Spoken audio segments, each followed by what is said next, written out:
হচ্ছে কোরআনে কোনো ভুল নাই পৃথিবীতে সব কিতাবের ভিতরে ওলটপালট উল্টান আছে যালিকাল কিতাবু লা রাইবা ফি no doubt about it no false about it no wrongs about it এমন একটা কিতাব আমি আল্লাহ দান করেছি আল্লাহ বলেন যে কিতাবের মধ্যে কোনো ভুল কথা নাই কোনো বাঁকা কথা নাই ওয়া তাম্মাত কালিমাতু রাব্বিকা সিদকাও ওয়া আদলা সব কথাগুলো সত্য এবং ন্যায় ইনসাফ দিয়ে আল্লাহ পূর্ণ করে দিয়েছে আমার বন্ধুগণ ডেনমার্কের একজন প্রফেসর নাম হচ্ছে তার ইউনি গেলান কি নাম বললাম ইউনি গেলান তিনি একজন প্রফেসর আমার বন্ধুগণ তিনি ৬৫,০০০ বই পড়েছেন পৃথিবীর মধ্যে তিনি একজন সেরা লেখক তিনি একজন গবেষক এত বই পড়ার শখ ছিল তার নিজের জমি ভিটা পর্যন্ত বিক্রয় করে তিনি বই কিনেছেন তাহলে কমপ্লিয়ান তিনি না আমার বন্ধুগণ তিনি একটা সাংবাদিক সম্মেলন করলেন পৃথিবীর মধ্যে বড় বড় সাংবাদিকদের তিনি দাওয়াত করলেন আর বললেন শোনো সাংবাদিকরা গোটা পৃথিবীর মানুষকে জানায়া দাও এই পৃথিবীতে যত কিতাব আছে সব কিতাবগুলো আমার পড়া হয়ে গেছে তুরস্ক থেকে একজন মুসলিম বিজ্ঞানী আসছিলেন নাম ছিল তার মালিক আল হাম্মাম মালিক কি সম্ভব ভাই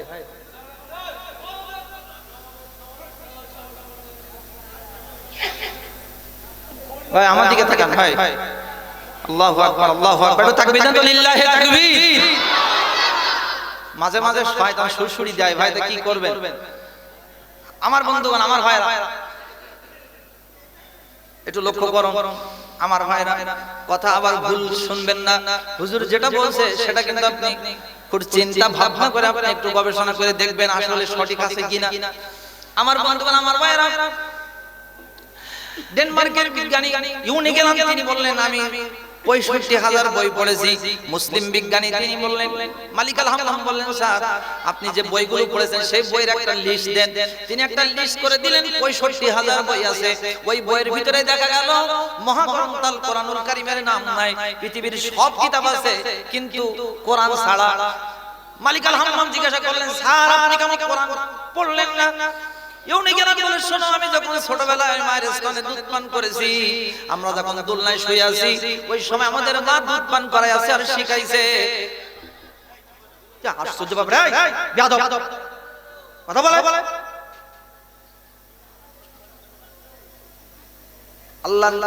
আল্লাহর বান্দা ডাক দিয়ে বলেন ইউনি গেলান বলছেন আমি মায়ের স্তনে দুধ পান করেছি আর আমার আম্মা শিখাইছে পৃথিবীর সবচাইতে বাজে কিতাবের নাম হচ্ছে কোরআন কোরআন যে পড়ে সে জঙ্গি হয় কোরআনে ভুল আছে কোরআন পড়া যাবে না পৃথিবীর সবচাইতে বাজে মানুষের নাম হচ্ছে মুহাম্মদুর রাসূলুল্লাহ জোরে বলেন নাউযুবিল্লাহ আমার বন্ধুগণ মালিক আল হাম্মাম নিজের পকেট থেকে ইংরেজিতে অনুবাদ করা একটা কোরআনুল কারীম হাতে দিয়ে দিলেন আমার ভাইরা দিয়ে বলেন স্যার এই কোরআনটা আপনি একটু পড়তে লাগুন আমার বন্ধুগণ ইউনি গেলান বলছে আমি কোরআন পড়বো কিন্তু কোরআনে তো ভুল আছে মালিক আল হাম্মাম বলছে স্যার যেখানেই ভুল পাবেন আপনি সেখানেই থেমে যাবেন আমার বন্ধুগণ ৭৫ বছর বয়স তিনি একজন মুরব্বী মানুষ আল্লাহর বান্দা ইউনি গেলান তিনি রাতের বেলা কোরআন পড়তেছেন সূরাতুল ফাতিহা পড়তে পড়তে তার প্রায় রাতের ৪ ঘন্টা সময় লেগে গেছে ৬৫ বছর বয়স তার স্ত্রী তার বাম পাশে শোয়া আছে রাত ২টার সময় সূরাতুল বাকারা তিনি ধরেছেন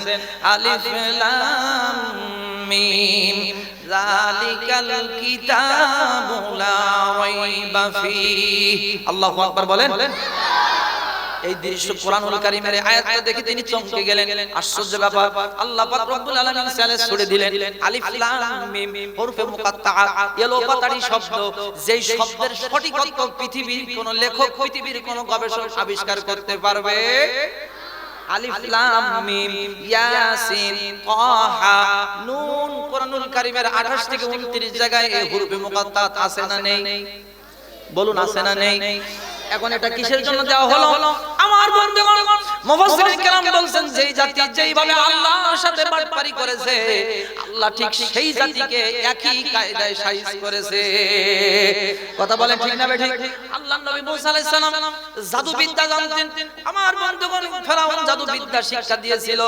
৬০,০০০ জাদুকর বাহিনীকে দাওয়াত করা হলো মুসা আলাইহিস সালাম আল্লাহর কাছে ডাক দিয়ে বলেন আল্লাহ আমার দোয়া কবুল করুন, আমার একটা ভাই আছে তার নাম হারুন, তাকে যদি আপনি দিতেন নবুয়ত, দুই ভাই যায় দিতাম দিনের দাওয়াত। আল্লাহ বলেন মুসা গাট্টি পাত্র গুসা ইযহাব ইলা ফিরআউনা ইন্নাহু তাগা।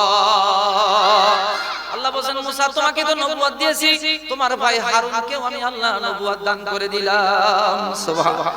আল্লাহ নবী মুসা আলাইহিস সালাম দুই ভাই যায় ফেরাউনের দরবারে যখন কালিমার দাওয়াত দিয়েছে, ফেরাউন ক্ষেপে গেছে, ৬০,০০০ জাদুকর বাহিনী বের করলো, বড় বড় সাপ। মুসা আলাইহিস সালাম দেখে বলছে ওরে বাপ রে বাপ, এই যে বিশাল কায়দার সাপ, এ যদি কামড় মারে আমি মুসার বংশ করে দেবে, সাপ মোটেও করবে না মাপ। মুসা আলাইহিস সালাম মনে হয় ভয় পেয়ে গিয়েছিল। কথা বলেন না, ভয় পাইছিল? কারে শোনাছে বলেন, ভয় পাইছিল মুসা আলাইহিস সালাম? আল্লাহ নবী মুসা আলাইহিস সালাম বললেন আল্লাহ আমি এখন কি করব? আল্লাহ পাক রব্বুল আলামিন বলেন মুসা তোমার হাতে আছে লাঠি, পায়ের নিচে আছে মাটি, হাতের লাঠিটা মাটিতে আঘাত করার দায়িত্ব তোমার, আরে ৬০,০০০ জাদুকর বাহিনীর পরাজিত করার দায়িত্ব আমি আল্লাহ। ومكروا ومكر الله والله خير الماكرين। আল্লাহ পাক রব্বুল আলামিন বলেন তোমরা আল্লাহর শানে কৌশল অবলম্বন করো, তোমরা আল্লাহর শানে আল্লাহর বিরুদ্ধে যুক্তি তর্ক উপস্থাপন করো, আল্লাহ নিজেই তোমাদের বিরুদ্ধে কৌশল অবলম্বনকারী। কথা বলেন ঠিক না বেঠিক? আল্লাহ নবী মুসা আলাইহিস সালাম লাঠিটা জমিনে ছেড়ে দিয়েছে, বিরাট একটা সাপ বের হয়ে গেছে। হা করলো যখন ৬০,০০০ জাদুকর বাহিনীর সাপ গপ গপ করে গিলে ফেললো, তখন ৬০,০০০ জাদুকর বাহিনী বলল আমরা মুসাকে করেছিলাম জাদু, আর মুসার সাপ এখন হয়ে গেছে আমাদের জাদুর দাদু। তারা ধর্মের মুখে লাথি মেরে কালেমা পড়ে মুসলমান হয়ে গেল। তাহলে যেই জাতি যেইভাবে বাটপারি করে আল্লাহ ঠিক সেই কায়দায় সাইজ করে। আমার নবীর উপর যখন কোরআন নাজিল হতে লাগলো, মক্কার কাফেররা বলল মুহাম্মাদের বানানো কথা। আল্লাহ পাক রব্বুল আলামিন ওই সময় কবিরা বড় বড় লেখকেরা তারা এক জায়গায় বসে আরবিতে কবিতা লিখতে পারত, পৃষ্ঠাকে পৃষ্ঠা তারা লাইনকে লাইন ছন্দ তারা বলতে পারত। কিন্তু কোরআনুল কারীম যখন নাজিল হচ্ছিল তারা বলছিল এটা মুহাম্মাদের বানানো। আমার আল্লাহ পাক ওই তাদের চ্যালেঞ্জ ছুড়ে দিয়ে কোরআনুল কারীমের কিছু এলোপাতাড়ি শব্দ দিয়ে তাদের চ্যালেঞ্জ দিয়ে দিয়েছে, আর বলছে এটা যদি মুহাম্মাদের বানানো হয় তাহলে এর শব্দের অর্থ তোমরা বলো। আমার বন্ধুগণ কবি লাবিব, কবি ইমরুল কায়েস, হাসান বিন সাবিত তারা কাবার গেলাবে লেখা দেখলো ইন্না আ'তাইনাকাল কাউসার ফাসাল্লি লিরাব্বিকা ওয়ানহার। দুটি আয়াত লেখা থাকলো, সপ্তাহ পার হয়ে যায়, পরের শব্দটা কি হবে কোন কবি বলতে পারে না। শেষ পর্যন্ত তারা লিখে দিল লাইসা হাযা মিন কালামিল বাশার, এটা মানুষের কোন রচিত গ্রন্থ নয়, এই গ্রন্থ স্বয়ং আল্লাহ। আমার বন্ধুগণ ইউনি গেলাম, তিনি তার স্ত্রীকে মনে চড়ে বসে বললে দেখো এমন একটা কোরআন ধরেছি যে কোরআনে কোনো ভুল নাই, এখন এই কোরআনে আমার ভুল ধরতে হবে। তিনি চেষ্টা করতে লাগলেন, কোরআনুল কারীম পড়তে পড়তে আল্লাহ পাকের বক্তব্য তিনি পেয়ে গেলেন। আত-তালাকু মারওয়াতান, আল্লাহ পাক রব্বুল আলামিন বলেন তোমরা যদি তোমাদের স্ত্রীকে তালাক দাও ওই নারী অন্য স্বামী ধরতে পারবে, মাঝখানে সময় লাগবে ৩ মাস ১০ দিন। জোরে বলেন কয় মাস? কয় মাস? ৩ মাস। আমার বন্ধুগণ তিনি উঠে বসলেন। পরবর্তীতে আল্লাহ পাক রব্বুল আলামিন ঘোষণা করেছেন কোন নারী যদি স্বামী পরিত্যক্তা হয় অর্থাৎ বিধবা হয়, স্বামী যদি মারা যায় তাহলে ওই বিধবা নারী কয় মাস ইদ্যত পালন করবে? বলুন কয় মাস? তালাক প্রাপ্তা নারী কয় মাস? ৩ মাস ১০ দিন। একটু কথা বলেন কয় মাস? ৩ মাস ১০ দিন। আর বিধবা নারী কয় মাস? বলুন ভাইরা, বলুন আব্বাজিরা। নাউযুবিল্লাহি ৪ মাস ১০ দিন। কয় দিন? তাহলে যেই স্ত্রীর স্বামী মারা যাবে ওই স্ত্রী যদি অন্য স্বামীর ঘরে যেতে যায় সময় লাগবে ৪ মাস ১০ দিন। তালাক প্রাপ্তা নারী ৩ মাস ১০ দিন। আর বিধবা নারী কয় মাস ১০ দিন? এখন কোরআনুল কারীমে যার স্বামী পরিত্যক্তা হয়েছে তার যে কেস, যার স্বামী মারা গেছে তার একই কেস। ইউনি গেলাম বলে আমি ভুল ধরার জন্য রেডি হয়ে গেলাম। সকাল পর্যন্ত অপেক্ষা করলাম, মালিক আল হাম্মাম সকালে হাজির। কোরআনুল কারীমের ভুল ধরার জন্য তিনি রেডি হয়ে গেলেন। এইটা এত যুক্তিসঙ্গত কোনো কথা নয়। আমার বন্ধুগণ, সকাল হলো যখন মালিক আল হাম্মামকে বলল, দেখো তালাক প্রাপ্ত নারী 3 মাস 10 দিন, বিধবা নারী 4 মাস 10 দিন, এই পার্থক্য কেন? কিন্তু দুইটা তো একই রোগ। আল্লাহর বান্দা মালিক আল হাম্মাম বলে, স্যার মহিলারা হলো একটা হাউজের মতো, একটা টিউবের মতো। স্বামী স্ত্রী যখন সংসার করতে থাকে, স্বামীর যত ব্যাকটেরিয়া আছে সব ওই স্ত্রীর শরীরে আছে না নেই? যারা বিয়ে করেছেন তারা বলেন আছে না নেই? আচ্ছা, আমার বন্ধুগণ, ইউনি গেলাম তথ্য নিচ্ছেন। মালিক আল হাম্মাম বলছে, স্যার একটা নারী যখন তালাক প্রাপ্ত হয়ে যায়, 1 মাস পর তার মহিলাদের কিছু অসুস্থতার রোগ আছে, যেটাকে মেস বলা হয়, হায়েজ বলা হয়। আমার বন্ধুগণ, 1 মাস পরে 33% জীবাণু শরীর থেকে চলে যায়, দ্বিতীয় মাসে আরো 33% জীবাণু চলে যায়, তৃতীয় মাসে আরো 33% চলে যায়। 10 দিন আল্লাহ পাক সেফ রেখেছেন। 3 মাস 10 দিন পরে এই নারী যদি অন্য পুরুষের ঘরে ওঠে, আগের স্বামীর কোনো ব্যাকটেরিয়া ওই পুরুষের শরীরে লাগবে না। জোরে চিল্লায় বলা যাবে কি সুবহানাল্লাহ? ঠিক আছে, এটা বুঝলাম, কিন্তু বিধবা নারীর ব্যাপারে 4 মাস কেন?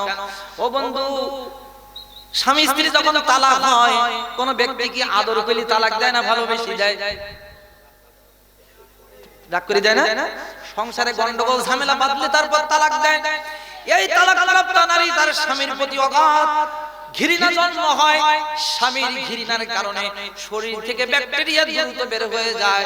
কিন্তু যেই নারীর স্বামী মারা যায়, ওই বিধবা নারী সারাটা 4টা মাস তার স্বামীর জীবনের স্মৃতিগুলো নিয়ে তিনি কাঁদতে থাকে, চোখের পানি বন্ধ করতে পারে না, স্বামীর মহব্বত বেড়ে যায়। এই জন্য বিজ্ঞানীরা গবেষণা করে দেখেছেন, বিধবা নারীর শরীর থেকে ব্যাকটেরিয়া বের হতে আরো 1 মাস সময় বেশি লেগে যায়। বিজ্ঞানীদের বিজ্ঞানী আল্লাহ পাক রব্বুল আলামিন জানেন আহকামুল হাকিমিন। তিনি এই জন্য 1450 বছর আগে কোরআনুল কারীমের বিধবা নারীর জন্য 4 মাস 10 দিনের বিধান দিয়ে দিয়েছে। আমার বন্ধুগণ, প্রমাণ যখন হয়ে গেল, ইউনি গেলেন, তিনি কালেমা পড়ে মুসলমান হয়ে গেলেন। তাহলে বলেন, 1 নম্বরে কোরআনের পিছনে সময় দেব, এই জন্য কোরআনে কি নেই? কথা বলেন, কি নেই? ভুল নেই, কি নেই? বিশ্বাস হচ্ছে তো কোরআনে কি নেই? ভুল নেই। 2 নম্বরের কারণ হচ্ছে কোরআনুল কারীমের পিছনে সময় দেব, আমরা কোরআনুল কারীমের জীবন গঠন করব। 2 নম্বর কারণ হচ্ছে এই কোরআনটা হচ্ছে বিজ্ঞানময় কোরআন। কি কোরআন? জোরে বলেন, কি কোরআন? এই পর্যন্ত বিজ্ঞানীরা 733টি বিজ্ঞান তারা গবেষণা করে বের করেছে। 733টা বিজ্ঞান যদি আমি বলতে যাই, কয়েকটা মাহফিলের প্রয়োজন হবে। মাত্র 10টা বিজ্ঞান বলবো। 1 নম্বরের বিজ্ঞান হচ্ছে, বিজ্ঞানীরা বলছে, শোনেন, আপনার আমার যে কান আছে, এই কান আপনি আমি যে শুনি, বিজ্ঞান বলছে, আল্লাহ পাক কোরআনে বলেন, ইন্নাস সামআ ওয়াল বাসারা ওয়াল ফুআদা কুল্লু উলাইকা কানা আনহু মাসউলা। জোরে কোন আল্লাহু আকবার। আল্লাহ পাক রব্বুল আলামিন মানুষের কানে শোনার জন্য শব্দ যন্ত্র, ইথর মেশিন আল্লাহ দান করেছেন। বিজ্ঞানীরা বলতেছেন, এক একটা মানুষের এক একটা কানে আল্লাহ পাক 2 কোটি শব্দ যন্ত্র আল্লাহ সেট করে দিয়েছেন। সুবহানাল্লাহ। কয় কোটি? বলেন, কয় কোটি? 2 কোটি শব্দ যন্ত্র আপনার আমার প্রত্যেকের কানে আছে। এই জন্য একসাথে বাবার ডাক, মায়ের ডাক, পশু পাখির ডাক, বিবির ডাক, সন্তানের ডাক, দুনিয়ার সব মানুষের আওয়াজ যদি আপনি একসাথে শুনেন, একটা সেন্টারের মতো জড়ায়া যাবে না, স্পষ্ট কানে শোনার ব্যবস্থা আল্লাহ করে দিয়েছে। 2 নম্বরে আমার বন্ধুগণ, আল্লাহ পাক রব্বুল আলামিন চোখ দিয়েছেন, আপনার আমারে বড় নিয়ামত।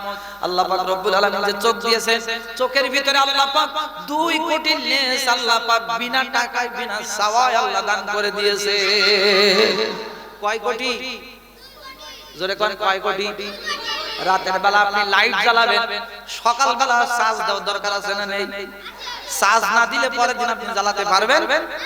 কিন্তু আপনার আমার চক্ষুকে আল্লাহ পাক 2 কোটি লেন্স দিয়ে আল্লাহ পাক কত হিকমত লাগেন বলা, তিনি আপনাকে আমাকে সৃষ্টি করার পর এই চক্ষু আপনার সারা দিন ব্যাটারি খরচ হবে।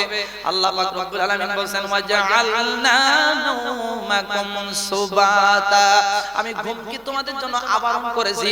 রাতের বেলা যখন আপনি আমি ঘুমায় পড়ব, চক্ষুটা বন্ধ হবে, সারা রাত ঘুমায় যখন আমরা পড়ব, অটোমেটিক চক্ষুটা চার্জের ব্যবস্থা আল্লাহ করে দিবে। ঘুমের ব্যবস্থা এই জন্য করেছেন, দিনের বেলা আপনি সারাদিন চোখের পাওয়ার নষ্ট করেছেন, রাতের বেলা ঘুমায় পড়লে আল্লাহ পাক আপনা আপনি আপনার চোখের চাঁদের ব্যবস্থা করে দিবে। আমার বন্ধুগণ, আমার ভাইরা, বিজ্ঞান বলছে দেখুন, আপনি আমি যে চোখের পাতায় পলক মারি, প্রত্যেকটা দিন একটা মানুষ ইচ্ছা এবং অনিচ্ছায় 2600 বার পলক মারতে থাকে। 24 ঘন্টায় দিনে এবং রাতে 2600 বার আপনার আমার চোখের পলক পড়ে। এটা কিসের জন্য? আল্লাহ পাক রব্বুল আলামিন মেডিসিন দিয়েছেন, চোখের ভিতরে একটা পানি, চোখের ভিতরে কোনো ময়লা আবর্জনা যখন যায় অটোমেটিক এই চোখটা পলক মেরে আপনার চোখকে ক্লিন করার ব্যবস্থা আল্লাহ করে দিয়েছে। আমার বন্ধুগণ, আমার ভাইরা, 3 নম্বরের বিজ্ঞান হচ্ছে আপনার আমাদের নাক, এই যে নাসিকা আল্লাহ পাক দিয়েছেন, নাকের ভিতরে আল্লাহ পাক 5.5 কোটি আস্বাদন যন্ত্র, অর্থাৎ খাদ্য শুকার মতো সুঘ্রাণ নেওয়ার মতো মেশিন আল্লাহ পাক নাকের ভিতরে দিয়েছে। বিজ্ঞানীরা বলতেছে নাকের ভিতরে যতগুলো ইথর মেশিন আছে, জিহ্বার ভিতরে ততগুলো আস্বাদন যন্ত্র আছে। নাকে যেটা বলবে না সেটা জিহ্বায় কোনোদিন নিতে পারবে। আচ্ছা বলুন তো দেখি ভাই, একটা পচা মাছ আপনি খিদা লেগেছে, কিন্তু আপনি বারবার মুখে নিয়ে যাচ্ছেন, বাধা দিচ্ছে কে? নাক বাধা দিচ্ছে না? নাকে যেটা দিবে না সেটা আপনি চেষ্টা করলে আপনি খেতে পারবেন না। নাকের সাথে জিহ্বার আল্লাহ একটা কানেক্টিভিটি, একটা বিরাট সম্পর্ক আল্লাহ তাআলা করে দিয়েছেন। জোরে বলি সুবহানাল্লাহ। আমার বন্ধুগণ, আমার ভাইরা, 5 নম্বরের বিজ্ঞান আমি আপনাদেরকে বলবো, বলার পর আমার আলোচনার ভিতরে যাবার পর কিছু সওয়াব আপনাদের কাছে আমার আছে। আমি একজন মুসাফির মানুষ, আপনাদের কাছে দোয়া নিতে চাই, আপনারা আমার কাছ থেকে দোয়া নেবেন। রাসূল বলেছেন 3 ব্যক্তির দোয়া আল্লাহর দরবার থেকে ফেরত হয় না। 1 নম্বরে মুসাফিরের দোয়া, 2 নম্বরে পিতামাতার দোয়া। আমার বন্ধুগণ, এই 3 ব্যক্তি, আমার বন্ধু আরেক ব্যক্তি পরে আমি বলবো। আপনারা যারা বসে আছেন, মা বোন যারা এসেছেন, কালো স্বামীর 2 গুণ, খাটো স্বামীর 2 গুণ। কালো স্বামীর কয় গুণ আর খাটো স্বামীর কয় গুণ? 2 গুণ। ও মা, খাটো স্বামী তাই কি হয়েছে আপনি মন খারাপ করবেন না। খাটো স্বামীর শরীরের ভিতরে আল্লাহ পাক 2টা স্পেশাল গুণ দিয়েছে। ও মা, তোমার স্বামী কালো, তাতে কি হয়েছে? কালো স্বামীর মধ্যে আল্লাহ স্পেশাল 2টা গুণ দিয়েছে। একটু জোরে বলেন মারহাবা। তাহলে এই 4টা গুণ আমরা শেষ বেলা শুনবো ইনশাআল্লাহ। এই 4টা গুণ আমি বলে শেষ করব, তাতে রাজ থাক আর যাক। রাজি আছেন আপনারা? রাজি আছেন? আমার বন্ধুগণ, আমার ভাইরা, লক্ষ্য করুন আমার ভাইরা, 5 নম্বরের বিজ্ঞান হচ্ছে আল্লাহ পাক রব্বুল আলামিন মায়ের পেটের ভিতরে সন্তান দেন। এই সন্তান আপনি আমি মায়ের পেটের ভিতরে থাকি, 52টা পর্দার ভিতরে আল্লাহ পাক রব্বুল আলামিন সন্তান রেখে দেন। কয়টা পর্দার ভিতরে? আচ্ছা বলেন তো দেখি, সন্তান মায়ের পেটে থাকে না বাবার পেটে থাকে? আচ্ছা, আমার যদি বিয়ে না হয় সারা জীবন আমার স্ত্রী কি বাচ্চা হবে? তাহলে বলতে পারেন মায়ের পেটে কোথায় থাকে বলে? আল্লাহ বলেন ইয়াখরুজু মিন বাইনিস সুলবি ওয়াত তারাইব, সন্তান থাকে বাবার পৃষ্ঠদেশে। কোথায়? তো কথা বলে না কোথায়? আরে ভাই, আমি কোরআনের কথা বলছি। ইয়াখরুজু মিন বাইনিস সুলবি ওয়াত তারাইব, আল্লাহ বলেন বাবার পিঠের নিক্ষিপ্ত পানি, মায়ের বক্ষপিঞ্জর থেকে সবেগে নির্গত পানি, এই 2টা পানিকে একসাথে করে আল্লাহ পাক সন্তান তৈরি করেন। তাহলে সন্তান থাকে বাবার পিঠে, এই সন্তানটা মায়ের পেটে আসে। বিজ্ঞানীরা গবেষণা করে দেখেন, মায়ের পেটের ভিতরে 52টা পর্দার ভিতরে আল্লাহ পাক সন্তান রাখে। বিজ্ঞানীরা চিন্তা করতেছেন, মাইক্রোস্কোপ পর্যন্ত করলেন। আমার বন্ধুগণ, লন্ডনের ভিতরে 40 জন বিজ্ঞানী কম্পিউটার রেডি করলেন। ডেঞ্জার পিরিয়ডে স্বামী স্ত্রী মিলন করালেন।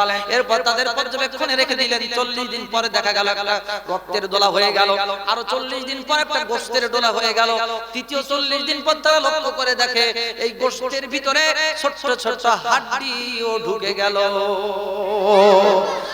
আমার বন্ধুগণ, বিজ্ঞানীরা আশ্চর্য হলেন, 52টা পর্দার কোন দরজা যায় জানালা নাই।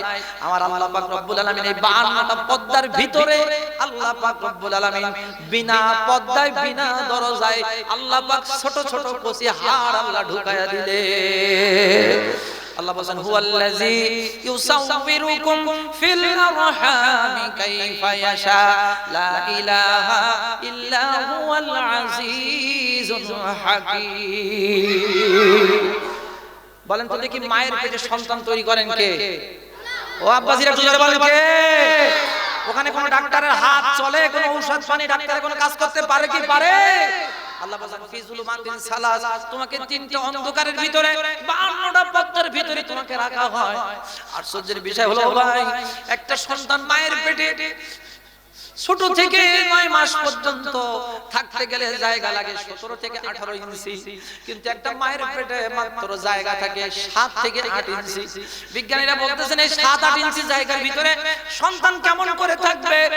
এই জন্য সন্তান যখন 7 মাস হয়ে যায়, আল্লাহ পাক রব্বুল আলামিন সন্তানটিকে উল্টায়া মায়ের কলিজার মুখে সন্তানের 2টা পা আল্লাহ ফিট করে দেয়। 2টা সন্তান পা সন্তানের মায়ের কলিজায় ফিট করা হলো। এখন 7 ইঞ্চি জায়গা আছে, আর 8 থেকে 9 ইঞ্চি জায়গা লাগবে। বিজ্ঞানীরা বলতেছে যত জায়গা লাগবে সন্তান ততবার মায়ের কলিজায় লাথি দেয়। লাথি যখন মায়ের কলিজায় লাগে, আল্লাহ পাক মায়ের কলিজার মধ্যে পেটের ভিতরে জায়গা বড় করে দেয়। নারায়ে তাকবীর। ও আমার বন্ধুগণ, মায়ের সন্তানেরা শোনেন, যারা মায়ের সাথে বেয়াদবি করে, আমার নবী বলেছেন তুমি যদি নিজের বুকের চামড়া দিয়ে যদি মায়ের এক জোড়া স্যান্ডেল বানিয়ে দাও, তবে তোমার মায়ের এক ফোঁটা দুধের ঋণের হক আদায় হবে না। বিজ্ঞান বলছে একটা সন্তান মায়ের পেটে 4500 লাথি মারে, যে নরমাল যে ছেলেটা লাথি মারে না, তারপরও সে 4500 বার লাথি মারে।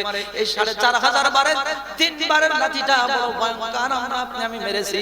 আমার বন্ধুগণ, 9 মাস যখন হয়ে যায় 52টা পর্দা, আমরা যারা নরমালে হয়েছি ভাই, সিজার যাদের করে তাদের পেট কেটে ডাক্তার বের করে, কিন্তু আপনার আমার জন্য ওখানে কি কেউ সিজারের ব্যবস্থা করে? কেউ কি করে ভাই? কেউ করে না। আমার বন্ধুগণ, 52টা পর্দা ফাটার জন্য প্রথমে 3টা লাথির একটা লাথি হচ্ছে সন্তান এমন জোরে মায়ের পেটে লাথি মেরে দেয়, 52টা পর্দা আল্লাহ ফাটায়া দুনিয়া আসার ব্যবস্থা করে দেয়। দ্বিতীয় নম্বরে আমার বন্ধুগণ, মায়ের কলিজার সাথে ওই যে তারের যে সেট ছিল, দ্বিতীয়বার লাথি মারার পর মায়ের কলিজা থেকে তারটা ছিঁড়ে যায়। তৃতীয়বার লাথিটা মারার পর আমরা দুনিয়ায় চলে আসি। মা 5 কেজির মতো রক্ত দুনিয়ায় দিয়ে আমাদেরকে দুনিয়া আনে। ও বন্ধুগণ, বিজ্ঞানীরা বলছে একটা মানুষ 45 ইউনিট ব্যথা সহ্য করতে পারে, এর উপরে যদি ব্যথা হয় তাহলে সে বেহুশ হয়ে যাবে। একজন মা সন্তান প্রসবের সময় 65 ইউনিট ব্যথা সে সহ্য করে দুনিয়ায় সন্তান আনে, এরপরে সন্তানের মুখ থেকে আম্মা ডাক শুনে। বিজ্ঞানীরা বলতেছেন যে কলিজা ছিঁড়ে গেল, মায়ের 3টা লাথি দিয়ে মায়ের পর্দা ফেটে গেল, সন্তান বের হয়ে আসলো, মা বেহুশ হয়ে থাকলো।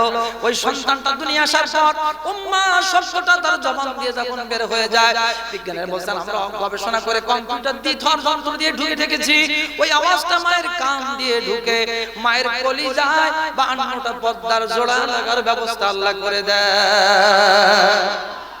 আমার বন্ধুগণ, তাহলে বলেন 2 নম্বরে কোরআন শুনবো মানবো, এই কারণে কোরআন বিজ্ঞানময় কিতাব। জোরে বলেন কিসের কিতাব?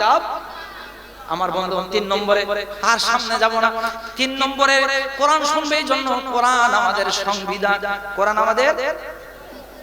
4 নম্বরে কোরআন শুনবে এই জন্য আল্লাহ বলেন হাযা কিতাবুন আনজালনাহু মুবারাকুন ফাত্তাবিউহু ওয়াত্তাকু লাআল্লাকুম তুরহামুন।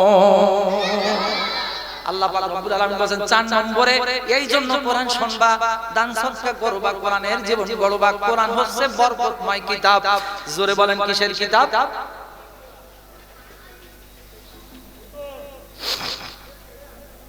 ভাইজান, কোরআনুল কারীমটা বরকতের কিতাব। একটু জোরে বলেন কিসের কিতাব?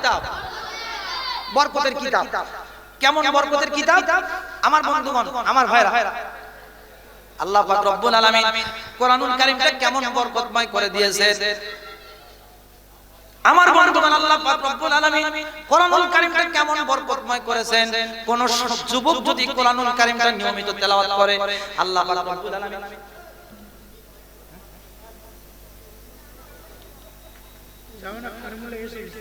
আচ্ছা আচ্ছা আমার সময়টা কোন পর্যন্ত?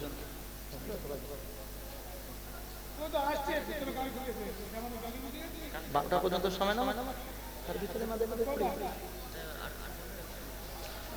ভাই? আপনার দুজন উঠতেছেন কেন ভাইজান? কোনো সমস্যা হচ্ছে? আমার বন্ধুগণ, যারা কোরআনুল কারীম কেমন বরকত, আল্লাহ পাক রব্বুল আলামিন বলেন শোনো, কোরআনুল কারীমটা যেই যুবক যেই মানুষ তেলাওয়াত করবে বেশি, ওই মানুষটাকে আল্লাহ বড় কোনো রোগ শোভা দেবে না। যেই মা কোরআনুল কারীম বাচ্চা পেটে নিয়ে তেলাওয়াত করবে, আল্লাহ পাক ওই মায়ের পেটের বাচ্চাটাকে সুন্দর করে দিবে। আমার বন্ধুগণ, আল্লাহ রাসূল বলেছেন শোনো, কোরআন কেমন বরকত। একজন ব্যক্তি মারা যাচ্ছে, মৃত্যু ব্যক্তির কষ্ট হচ্ছে, মৃত্যু কষ্ট জাতির ব্যক্তির সামনে যদি কোনো ব্যক্তি সূরাতুল ইয়াসিন তেলাওয়াত করে, এই কোরআন এত বরকত, তার মৃত্যুর যন্ত্রণা আল্লাহ কমায়া দিবে। তাহলে মৃত্যুর যন্ত্রণা কমে যায়, এটা হচ্ছে এমন বরকত। রাসূল বলেন একজন ব্যক্তি কবরে যখন শোয়ানো হবে, কবরে শোয়ানোর পর আল্লাহর বান্দার দুই দিক থেকে মাটি চাপা দিতে থাকবে। মাটি যখন চাপা দিতে থাকবে, একটা সবুজ রঙের পাখি তার ডানা মেলে দিয়ে কবরের দুই পাশের মাটিকে ধরে রাখবে। আল্লাহর বান্দার ফেরেশতা মাটি জিজ্ঞাসা করবে, কে গো তুমি? পাখির আকৃতিতে আমাদেরকে আযাব থেকে বাঁচায় দিতেছে এই মানুষটাকে। ওই পাখিটা আওয়াজ করে বলবে, শোনো, আমি তো সেই ব্যক্তি, ইনি তো আমার প্রত্যেকটা রাতের বেলা সূরাতুল মুলক অথবা সূরাতুল বাকারা তেলাওয়াত করতো। মৃত্যুর পরে কিয়ামত পর্যন্ত জান্নাতে যাওয়ার আগ পর্যন্ত তাকে নিরাপত্তার ব্যবস্থা আল্লাহ করে দিয়েছে। আমার বন্ধুগণ, কোরআন কেমন বরকত। আপনার আমার কবরের পাশে আল্লাহ রাসূল বলেছেন কোন ব্যক্তি যদি সূরাতুল তাকাসুর তেলাওয়াত করে, সূরা তাকাসুর তেলাওয়াতের বরকতে আল্লাহ পাক রব্বুল আলামিন রাত আর দিন 24 ঘন্টা কবরের আযাব আল্লাহ বন্ধ করে দেবে। তাহলে বলেন, সেই কোরআনের পিছনে লেগে থাকার দরকার, জোরে বলেন আছে না নেই? জোরে বলেন আছে না নেই? আমার বন্ধুগণ, আল্লাহর নবী মক্কা থেকে হিজরত করে আবু জেহেলের নির্যাতন, কাফেরদের অত্যাচার সহ্য করে আবু বকরকে সাথে নিয়ে আমার নবী মদিনার পথে রওনা দিয়েছেন। আমার বন্ধুগণ, আমার আল্লাহর নবী আমার যেতে যেতে যেতে যেতে আমার বন্ধুগণ মসজিদে কুবা যেই জায়গায়, এই জায়গা পর্যন্ত গেছে, পথে অনেক ঘটনা ঘটে গেছে। আমার বন্ধুগণ, সুরাকা আমার নবীকে হামলা করার জন্য, হত্যা করার জন্য আবু জেহেল ঘোষণা দিয়েছে 100 লাল দেওয়া হবে, টাকা পয়সা দেওয়া হবে। এই লোভে সুরাকা চলে গেছে। ও আমার বন্ধুগণ, আল্লাহর নবী এবং আবু বকর সামনে সামনে যাচ্ছেন। আমার রাসূল যখন যাচ্ছেন, সুরাকা দেখে ফেলেছে, তরবারি উঁচা করে আমার রাসূলকে যেই না মারতে যাবে, অমনি করে তার হাঁটু পর্যন্ত মাটির মধ্যে গেড়ে গেছে। বলেন আল্লাহু আকবার। তো সুরাকার মাটি হাঁটু পর্যন্ত গেড়ে গেছে। আমার রাসূল হাঁটতেছেন, উটের উপরে সওয়ার হয়ে যাচ্ছেন। সুরাকা ডাক দিয়ে বলে, আবু বকর, তোমার নবীকে আমার জন্য দোয়া করতে বলো। আল্লাহর নবী দোয়া করেছে, সুরাকার সাথে সাথে ছেড়ে দিয়েছে মাটি। কিন্তু লোভে পাবে মৃত্যু। দ্বিতীয়বার আবার তিনি যখন আল্লাহর নবীর দিকে আক্রমণ করার রাসূল আমার বদদুয়া করেছেন, সুরাকার বুক পর্যন্ত মাটিতে গেড়ে যায়। আমার বন্ধুগণ, আমার সুরাকা বলছে, আবু বকর, সুরাকা বলতেছেন, আবু বকর আমার জন্য দোয়া করতে বলো। আল্লাহর নবী দোয়া করলেন, সাথে সাথে মাটিটাকে ছেড়ে দিল। এখন বলবেন, হুজুর আল্লাহর নবীকে মারতে যাচ্ছে, রাসূল তার জন্য দোয়া করতেছে। এই জন্য কোরআন তাকে টাইটেল দিয়েছে, ওয়ামা আরসালনাকা ইল্লা রাহমাতাল লিল আলামিন। আল্লাহ পাক রব্বুল আলামিন তাকে গোটা মানব জাতির জন্য রহমত করে প্রেরণ করেছেন। নবীজি আগাছেন মসজিদে কুবার সামনে, মসজিদে কুবার সামনে যায় আল্লাহর রাসূল 73 জন ডাকাত আল্লাহর নবীকে ঘিরে ধরেছে। 73 জন ডাকাত নবীর চতুর্পাশে ঘিরে ধরেছে। আবু বকর রাদিয়াল্লাহু তাআলা বলেন, তোমরা কারা? কয়, আমরা এই কুবাবাসী। এখান থেকে ডাকাত যারা মাল সামানা নিয়ে যায়, তাদের কাছ থেকে মাল সামানা কেড়ে নেওয়ার দায়িত্ব আমাদের। আমার বন্ধুগণ, আল্লাহর নবী বলেন, শোনো, আমি বিশ্ব নবী মক্কা থেকে হিজরত করে মদিনার দিকে যাইতেছি। আমার বন্ধুগণ, আমার ভাইরা, আল্লাহর নবী তো জাহানের পয়গম্বর, 73 জন ডাকাত সামনে যখন অস্ত্র নিয়ে আল্লাহর রাসূল আক্রমণ করতে যাবে,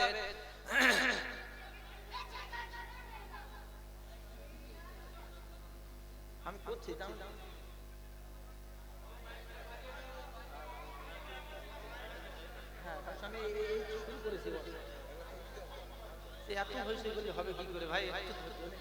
আমার ভাইরা, একটু তাকবীর তো লিল্লাহি তাকবীর।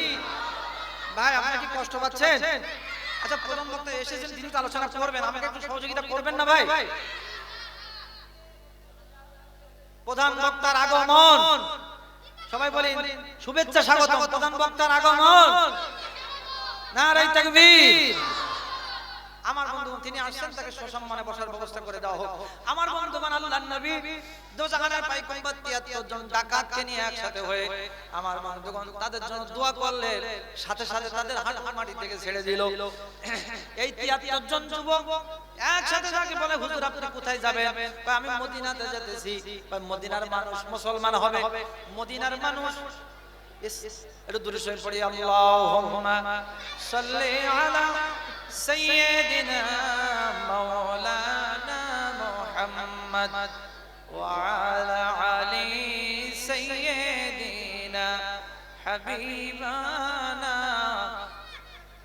চিন্তা করে দেখো রে মন, রাত্র নিশি গভীরে, মরার পরে যাবে না কেউ সঙ্গে তোমার কবরে। আল্লাহুম্মা সাল্লি আলা মাওলানা মুহাম্মদ ওয়া আলা আলি সাইয়্যিদিনা হাবিবানা। আমার বন্ধুগণ, আমার ভাইরা, আল্লাহ রাসূল সাল্লাল্লাহু আলাইহি সাল্লাম 73 জনকে নিয়ে বলেন তোমরা কি করতে চাও? বলে আমরা মসজিদে এই কুবা একটা মসজিদ বানাতে চাই। আমার বন্ধুগণ, রাসূল সেখানে থাকলেন। সকাল হলো যখন আল্লাহর নবী বললেন মান বানা মসজিদান বানাল্লাহু লাহু বাইতান ফিল জান্নাহ।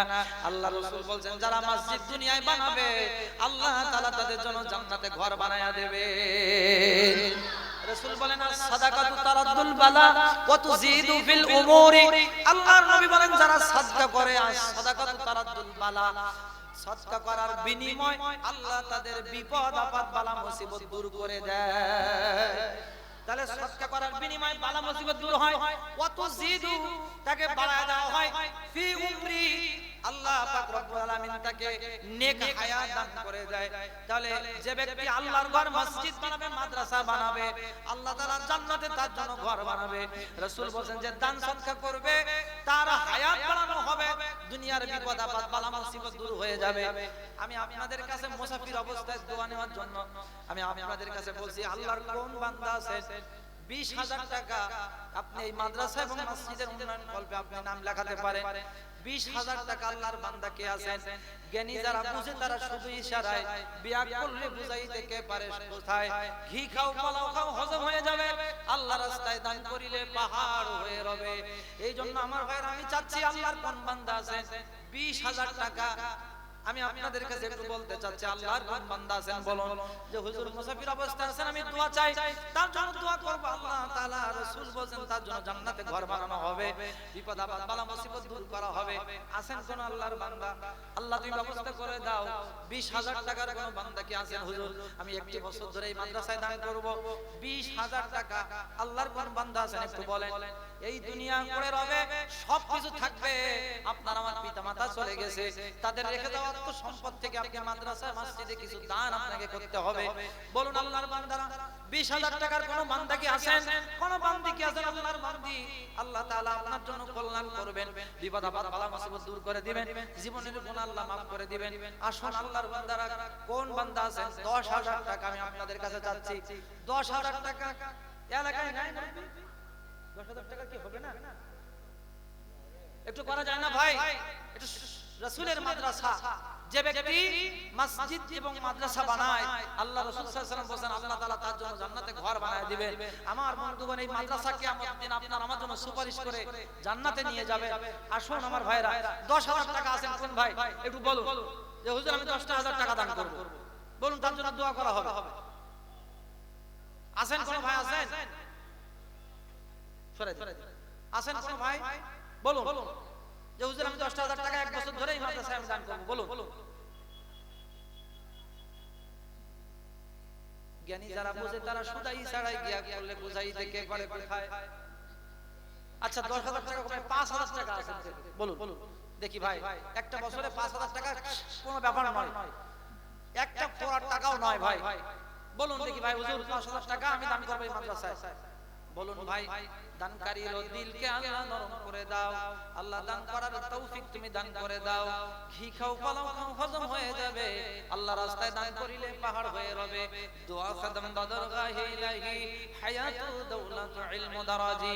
দোয়া করে দেব আমার ভাইরা বলেন 5000 টাকা আছেন কোন বাবাজি, কোন যুবক ভাই আছেন 5000 টাকা মাদ্রাসার জন্য দিবেন। এত সময় আমি এই যে ফজিলাতগুলো শোনালাম আপনি পেয়ে যাবেন। বলুন আমার ভাইরা আছেন 5000 টাকা কোন ভাই? কি ব্যাপার 5000 টাকা এই মাদ্রাসার জন্য দান করা যাবে না তো মাদ্রাসা চলবে কি করে আমার ভাইরা? আচ্ছা দেখি 1000 টাকা করে কে আছেন একটু দেখি। কি নাম? নারায়ে তাকবীর। মাওলানা আলী আকবর সাহেব 1000 টাকা করছে দান। আল্লাহ আপনি তার দানকে কবুল করে নেন। আল্লাহ মক্কা মদিনার টিকিট আপনি তার হাতে ধরায়া দেন, জানে মালে বরকত দান করে দেন, জীবনের গুনাহ maaf করে দেন। আল্লাহ বেশি বেশি দান করার তৌফিক দান করে দেন, হায়াতুত তাইয়্যিবা তুমি দান করে দাও, জোরে বলেন আমিন। আসেন আমার ভাইরা 1000 টাকার কে কে আছেন একটু দ্রুত বলতে হবে।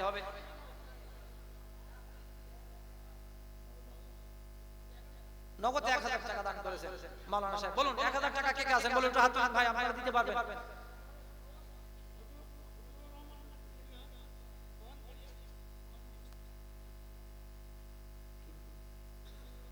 হবিউর রহমান মোল্লা গোয়ালবাড়িয়া 1000 টাকা তিনি নগদে দান করেছেন। নারায়ে তাকবীর। আল্লাহ তুমি কবুল করে নাও, হবিবুর রহমান মোল্লাকে আল্লাহ তুমি কবুল করে নাও, জানে মালে বরকত দান করে দাও, জান্নাতে তার জন্য ঘর বানায়া দাও, জীবনের বিপদ আপদ বালা মুসিবত দূর করে আল্লাহ তাআলা তুমি তাকে কাঙ্ক্ষিত মঞ্জিলে পৌঁছায়া দাও, জোরে বলেন আমিন। আমার বন্ধুগণ সোনাল ভাইরা কে কে আছেন 1000 টাকা করে একটু বলুন ভাই। 1000 টাকা